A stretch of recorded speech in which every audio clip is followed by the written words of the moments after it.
Good morning. Good morning. Good to have you. And today we are going to do the mixed case studies. And this is going to be super important for you to remember because you might be getting case studies like the unfolding case studies, which we have been talking about.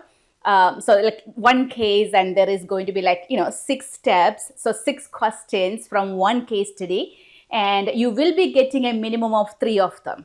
Now, inside that, usually those unfolding case studies will be focusing on just one patient.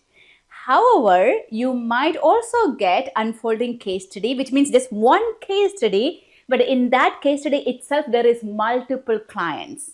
So it's more like practicals. It's more like you go to a hospital and you will get more than one patient, right? You might end up getting 3 patients, 4 patients. So how are you going to manage those 4 patients over the period of your shift? That's how it's going to be. So we are going to do something like that today. It's going to be a lot important and essential for you to remember how to manage these clients, how to look for each step, and what exactly NCLEX is trying to ask you in each of these steps. Okay, so we will go through each of them.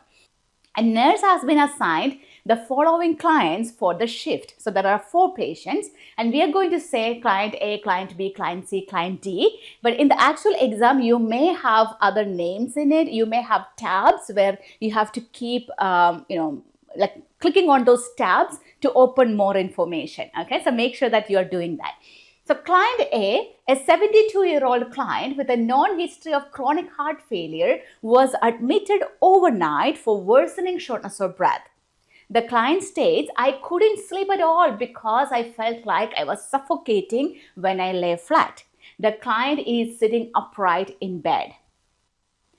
Client B, a 68-year-old client who presents with complaints of palpitations over the past week. The client states, sometimes my heart feels like racing and skipping beats. The client denies chest pain but reports occasional shortness of breath with activity. Client C, a 45-year-old client who is hospitalized with fever, chills, and persistent fatigue for past 2 weeks. The client reports night sweats and decreased appetite. The client has a history of intravenous drug abuse and was recently treated for a skin infection. And lastly, client 4, a 76-year-old client who arrives on the unit after experiencing dizziness and 2 near syncope episodes at home. The client reports, I'm very tired for the past few days and also feel like I'm going to pass out when I stand up. So we have 4 clients with 4 different situations and this is all we have right now for our first case study question. And the first case study question is going to be focusing on recognizing cues. Okay, it's all about, are you able to figure out what's going on? What is the most important thing we should be dealing with? What is something I can probably keep aside? What is something which is going to tell me that this is not okay? I need to recognize this so that I can prevent the patient from going into complication. That is always going to be your first case study question. It is going to be about your ability to recognize the cues. Okay, let's look at the question. Okay, so the first question is, which finding should the nurse recognize as the most clinically significant cues indicating potential deterioration? Now, there's a lot of words in there. What exactly is it asking? Or in simple terms, what is this question really asking me? Out of these 4 things listed here about 4 clients, which one is going to be something I should really be recognizing early? Okay, it is important for me as a competent nurse to see that because I know this is going bad. Okay, that's what we are looking for. Now, all the answers here might seem like something very important. And of course, all these patients are admitted with some kind of problem. So there is going to be issues. The best way we can deal with this kind of question is using the strategy of elimination. So figure out which one can we eliminate. Do not jump into the answers. Do not go through it like don't make any silly mistakes. Go through each one and see which one can be eliminated. Okay, so number one, client A reports inability to lie flat due to shortness of breath. Now, what is the name for that issue? Now, our patient has that problem. What is that term which we use for that? It's called orthopnea, right? When they cannot lie flat, they have to be like sitting up or in a recliner position. That's orthopnea. Now, is that possible with this patient? The patient is already saying, I have that problem. But what is the diagnosis? The patient is already known for a chronic heart failure. Okay, so a chronic heart failure patient having orthopnea, is that expected? Is that going to be itself a very important problem where there is potentially declining? Because I see that some of you might think that is the answer, but it is not. Because this is orthopnea which can be present in heart failure patients, especially when there is, they are not taking care of their heart failure or they are not, maybe like exacerbation of heart failure, right? So that's the one I am going to probably eliminate. Okay, let's look at number 2.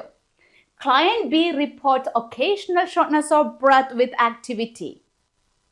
Occasional shortness of breath itself is something I'm like, it's bad. Okay, I don't know what's going on with this patient because he says he has complaints of palpitations over the past week. So something is going on, and the patient says sometimes my heart feels like it's racing and skipping beats. So I am kind of concerned. I know there could be some cardiac problem here, but there is no chest pain, which is a great thing, and occasional shortness of breath with activity. So my question is asking, which is the most clinically significant cue indicating potential deterioration? Now, what is meant by potential deterioration? They are going down fast. If I don't do something, they are going down fast. What is that? Now, when it says occasional shortness of breath and just with activity, which means when they are just resting, they don't have that much problem, probably, right? Is that going to be an important thing for me? I would say probably not. Okay, I'm trying to help you to eliminate. So this is eliminated, this is eliminated. Now I'm going to go with the third one. It's client C who has an intravenous drug use and reports night sweats and decreased appetite. I have no idea what's going on, but I am thinking about, with the substance abuse problem, something is going on, maybe an infection. I have to figure it out, but it doesn't look like indicating potential deterioration like faster. Like it's night sweats and decreased appetite. These two things can be like anything, right? It can be tuberculosis, it can be cancer, it can be some infection, it can be sepsis, it can be a side effect of the medicine or the drug abuse, or it can be anything like a complication because of the drug abuse. I mean, I have no idea. I still need more information, but seems like not the biggest problem at this time.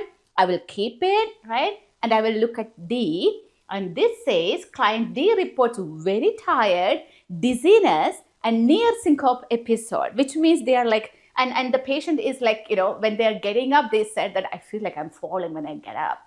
Very tired, dizzy, near syncope episode. That is going to be something I will be more worried about. Out of 4 of these options, this client is going to be my main concern because this one seems like going down fast, very tired, dizzy, and almost fainting. Okay, the moment they get up, they are fainting. So I am thinking about, something about the cardiac output. I am thinking about this is not okay, right? So out of these 4, client D is going to be the most significant cue indicating potential deterioration, not the other 3. Now, please remember, we are not saying client 1, 2, 3 are okay. They are not okay. We know they are not okay. But in this context, with the information which is given to us, right, with all the other contexts which we can think about, this client seems to be the worst right now. Okay, and that's why they're having this tiredness and dizziness and syncopial episode, like they are like going down. Okay, that's not okay. Okay, I hope that is clear. If you have written the exam before and you have received, I mean, of course, if you failed the exam before, and if you have ever received a CPR, which is a candidate performance report, you will see at the end, there's a lot of things which they say above passing standard, near passing standard. You will see towards the end of that candidate performance report, there is a section which says clinical judgment.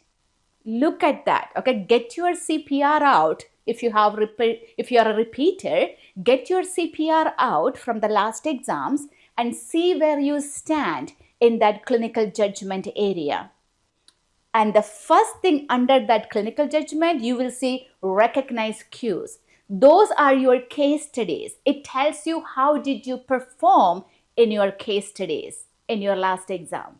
And the first one is this, recognizing cues. Now in that, if you are below passing standard or near passing standard, you have to work on it. You have to get better at getting these case studies, because no matter how good you perform in all the other questions, the case studies, if you didn't do good, you are not passing this exam. Okay, so it's super important that you're really good with that.